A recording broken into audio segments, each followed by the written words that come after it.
Dear students, मैं विश्वप्रभा गुप्ता, सह आचार्य अर्थशास्त्र, राजकीय डूंगर महाविद्यालय बीकानेर, राजस्थान से BA part second economics paper first में आज हम ले रहे हैं ब्याज का तरलता पसंदगी सिद्धांत, liquidity preference theory of interest. इस सिद्धांत का प्रतिपादन प्रोफेसर J.M. कीन्स के द्वारा अपनी फेमस पुस्तक, प्रसिद्ध पुस्तक the general theory of employment interest and money के अंतर्गत किया गया, जिसको हम संक्षेप में द जनरल थियरी के नाम से जानते हैं। कीन्स कहते हैं कि ब्याज दर जो है वह एक मौद्रिक घटना है। उनके अनुसार ब्याज दर का जो निर्धारण होता है वह मुद्रा की मात्रा तथा द्रव्य की तरलता पसंदगी के माध्यम से होता है। द्रव्य की तरलता पसंदगी का तात्पर्य यह है कि द्रव्य को यानी मुद्रा को अपने पास तरल रूप में, नकद रूप में रखने की इच्छा को हम द्रव्य की तरलता पसंदगी के रूप में जानते हैं। कीन्स का कहना है कि हर व्यक्ति द्रव्य को, मुद्रा को अपने पास तरल रूप में रखना चाहता है और ब्याज नकदी अधिमान या द्रव्य की तरलता के परित्याग का पुरस्कार है। यानी कि जो नकदी हम अपने पास रखते हैं वो नकदी हम अपने पास न रखकर उसका परित्याग कर दें और उसे किसी और को दे दे, तो उस परित्याग के बदले में जो पुरस्कार हमें प्राप्त होता है वह ब्याज है। तो द्रव्य की तरलता के परित्याग का पुरस्कार ही ब्याज है। कीन्स कहते हैं कि ब्याज वह कीमत है जो द्रव्य को तरल रूप में रखने की इच्छा और द्रव्य की उपलब्ध पूर्ति के मध्य समानता स्थापित करती है।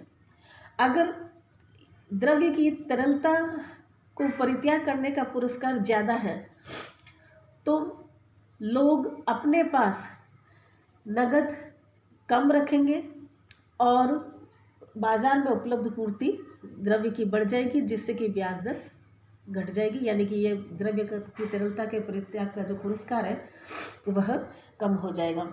इसके विपरीत अगर यह पुरस्कार कम हो जाएगा तो लोग अधिक मात्रा में अपने पास द्रव्य को तरल रूप में संचित रखने के लिए प्रेरित होंगे, जिससे बाजार में द्रव्य की पूर्ति घट जाएगी और ब्याज दर में वृद्धि हो जाएगी।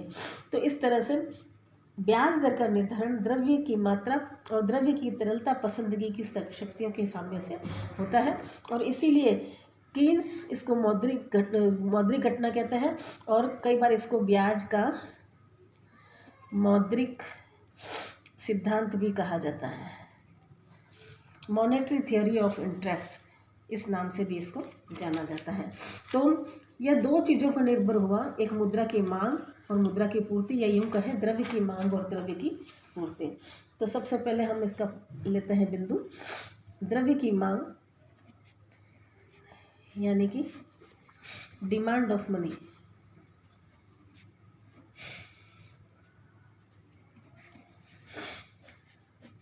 कीन्स कहते हैं कि द्रव्य की मांग का आशय यह है कि लोग कितनी मात्रा में मुद्रा को अपने पास तरल रूप में रखने के इच्छुक हैं या अपने पास तरल रूप में रखते हैं, और जो तरल रूप में रखने की इच्छा है उसी को उन्होंने तरलता पसंदगी का नाम दिया है। तो द्रव्य को तरल रूप में रखने की मांग कितने उद्देश्यों से की जाती है? उनमें सबसे पहला उद्देश्य है कार्य संपादन उद्देश्य, जिसको हम ट्रांजैक्शन मोटिव के रूप में जानते हैं।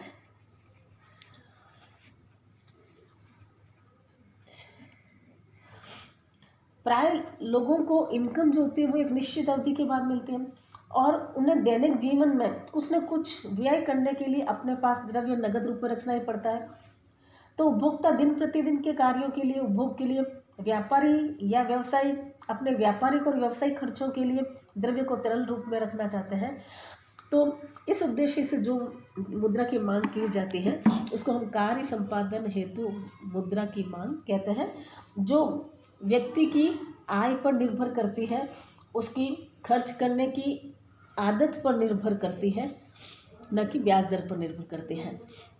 दूसरा उद्देश्य जो इसका है वह है सतर्कता उद्देश्य, जिसको हम प्रिकॉशनरी मोटिव के रूप में जानते हैं।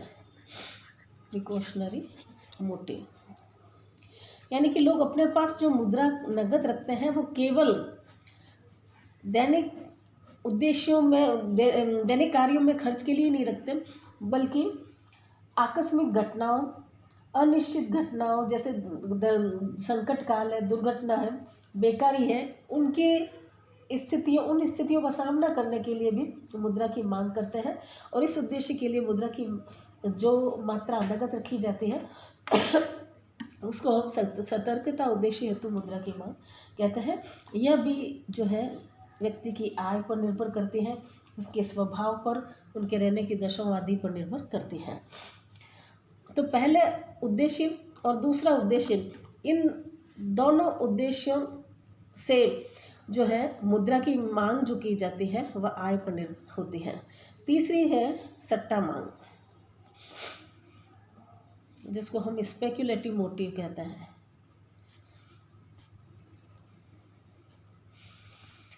सट्टा मांग का कारण है लोगों में सट्टा द्वारा आकस्मिक लाभ कमाने की प्रवृत्ति। तो सट्टा उद्देश्य के लिए जो द्रव्य तरल रूप में रखने की प्रवृत्ति है और जो ब्याज दर है उसमें विपरीत संबंध पाया जाता है। अगर ब्याज दर कम होती है तो मुद्रा की जो सट्टा मांग होती है वह ज़्यादा होती है, और अगर ब्याज दर अधिक होती है तो मुद्रा की जो सट्टा मांग है, यानी कि सट्टा उद्देश्य हेतु जो मांग है वह कम होती है, क्योंकि ब्याज दर ज़्यादा होने पर उन्हें उस जो है मुद्रा को उधार लेने की कीमत बहुत ज़्यादा हो जाती है। तो इस प्रकार मुद्रा की कुल मांग जो है वो इन तीनों उद्देश्यों पर निर्भर करती है।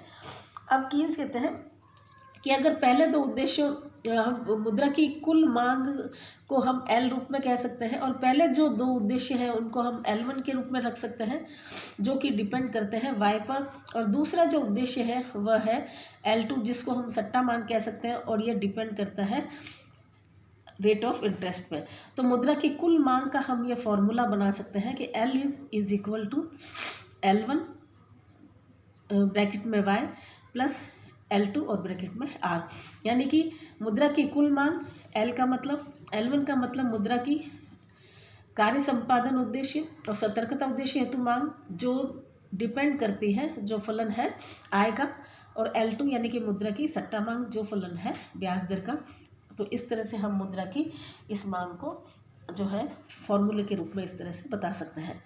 दूसरा जो निर्धारक तत्व है ब्याज दर का कीन्स के अनुसार वह है मुद्रा की कुल पूर्ति या द्रव्य की कुल पूर्ति।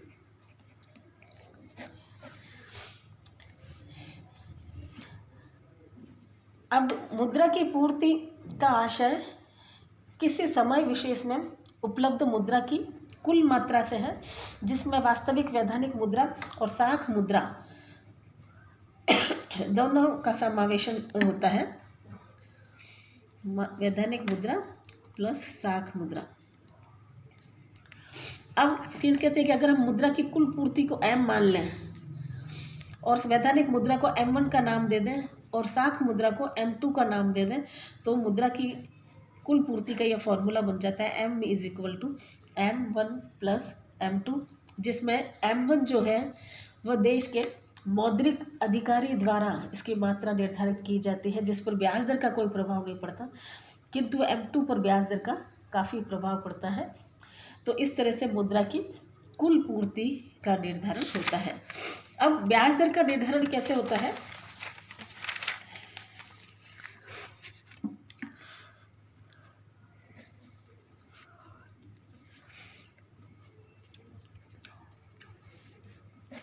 ब्याज दर का निर्धारण उस बिंदु पर होगा जहां मुद्रा की मांग और मुद्रा की पूर्ति दोनों ही आपस में बराबर हो जाती है।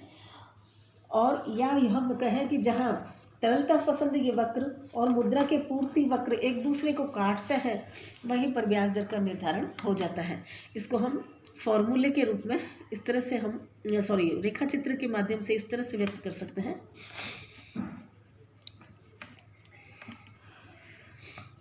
यहाँ हम लेते हैं ब्याज दर ओ वाई अक्ष पर, और यहाँ हम ओ एक्स अक्ष पर लेते हैं मुद्रा की मांग और पूर्ति।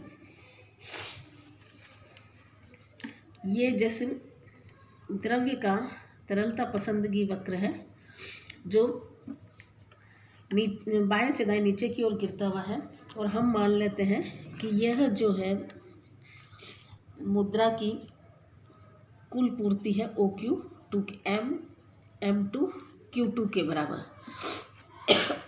यहाँ हम देख रहे हैं कि एल वक्र को M2Q2 जो है मुद्रा की पूर्ति वक्र, वो E2 बिंदु पर काट रहा है। तो यहाँ पर ब्याज दर का निर्धारण होता है OR2 के बराबर। अब अगर हम ये मान लें कि तरलता पसंदगी स्थिर है लेकिन मुद्रा की पूर्ति बढ़ जाती है, सपोज पूर्ति बढ़ जाती है, तो पूर्ति बढ़कर OQ3 हो जाती है, तो ब्याज की दर नीचे गिर जाती है और वह OR3 हो जाती है। यानी कि तरलता पसंदगी के स्थिर रहने पर मुद्रा की पूर्ति और ब्याज दर में विपरीत संबंध पाया जाता है।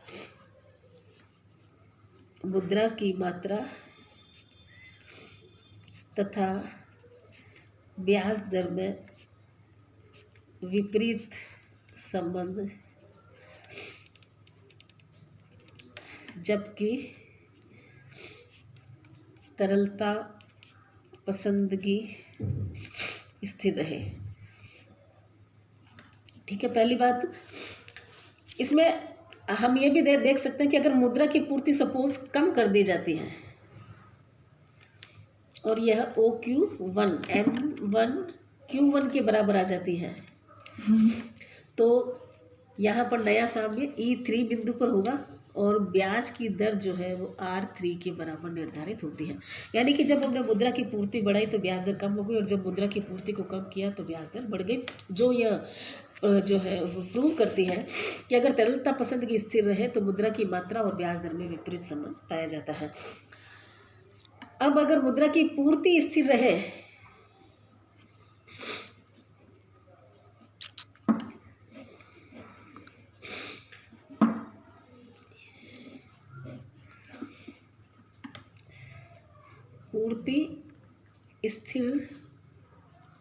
पूर्ति स्थिर रहने पर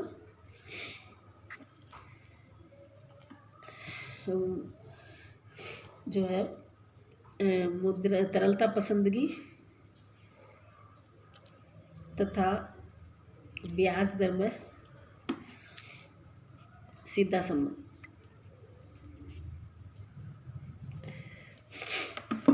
यहाँ हम फिर से डायग्राम बनाते हैं। ये ब्याज दर,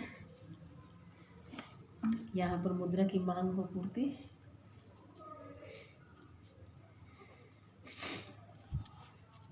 सपोज हम मान लेते हैं कि मुद्रा की पूर्ति जो है वहाँ M1 Q1 पे स्थिर है और प्रारंभ में ये सपोज L2 वक्र है। तो यहाँ पर साम्य E2 बिंदु पर होता है जहाँ ब्याज दर का निर्धारण OR2 के बराबर होता है। अब अगर हम ये मान लें कि तरलता पसंदगी लोगों की बढ़ जाती है, तो ऐसी स्थिति में तरलता पसंदगी वक्र ऊपर की ओर खिसककर L3 के रूप में आ जाएगा।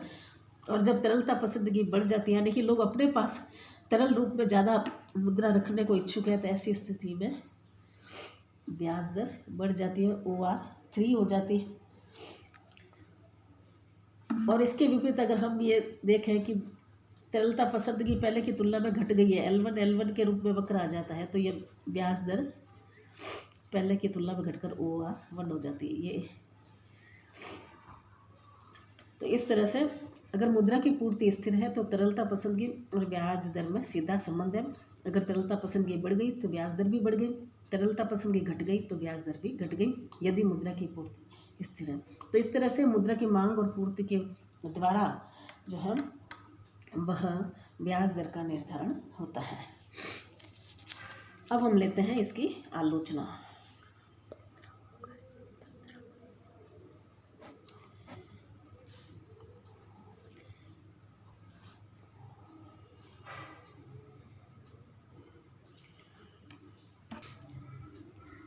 आलोचना में सबसे पहला बिंदु है मुद्रा का आशय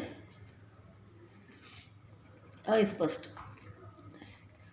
कुछ अर्थशास्त्री कहते हैं कि कीन्स ने प्रारंभिक अवस्था में मुद्रा का आशय स्पष्ट नहीं किया कि मुद्रा में केवल वैधानिक मुद्रा ही सम्मिलित है या साख मुद्रा, क्योंकि एक स्थान पर तो उसने बैंकों में जमा राशि को भी मुद्रा में शामिल किया और दूसरी जगह उसने रॉबर्टसन के साथ जो बहस हुई उसमें साख मुद्रा को द्रव्य की श्रेणी में रखने से इनकार किया था। तो इस तरह से मुद्रा का आशय उसने स्पष्ट नहीं किया। दूसरा लेते हैं अपूर्ण सिद्धांत। कीन्स का सिद्धांत अपने में पूंजी की उत्पादकता और बचत के महत्व को शामिल नहीं करता, जिसके कारण से कहा जाता है कि यह सिद्धांत अपूर्ण है। तीसरा बिंदु एक पक्षीय। कीन्स का सिद्धांत एक पक्षीय कहा जाता है क्योंकि ये मुद्रा की मांग पर तो बहुत अधिक बल देता है और उसका विस्तृत विश्लेषण करता है, लेकिन मुद्रा की पूर्ति पर इतना बल नहीं देता है, उसकी उपेक्षा कर देता है।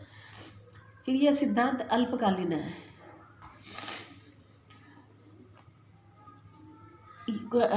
कुछ अर्थशास्त्री कहते हैं कि यह ब्याज दर के अल्पकालीन घटकों को तो समझाता है, लेकिन दीर्घकाल में ब्याज दर किस प्रकार निर्धारित होगी इसका वह विश्लेषण नहीं करता है।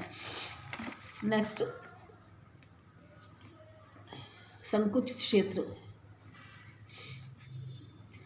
कुछ आलोचकों का कहना है कि यह सिद्धांत जो है वह केवल मौद्रिक अर्थव्यवस्था में ब्याज दर निर्धारण का विश्लेषण करता है, किंतु उन अर्थव्यवस्थाओं में ब्याज निर्धारण का कोई विकल्प प्रस्तुत नहीं करता जिसमें वस्तु विनिमय व्यवस्था हो। इसी तरह से ऋणी तथा ऋणदाता को अलग अलग मानना, यह सिद्धांत ऋणी और ऋणदाता दोनों को अलग अलग व्यक्ति मानकर अपना सिद्धांत प्रस्तुत करता है। यानी कि ऋणी और ऋणदाता व्यक्ति को अलग अलग मानता है, किंतु अगर एक व्यक्ति अपने ही द्रव्य को अपने व्यापार में लगाता है तो उससे उसको जो लाभ प्राप्त होता है उसमें ब्याज भी शामिल होता है, किंतु कीन्स ने इस तथ्य की ओर ध्यान नहीं दिया है।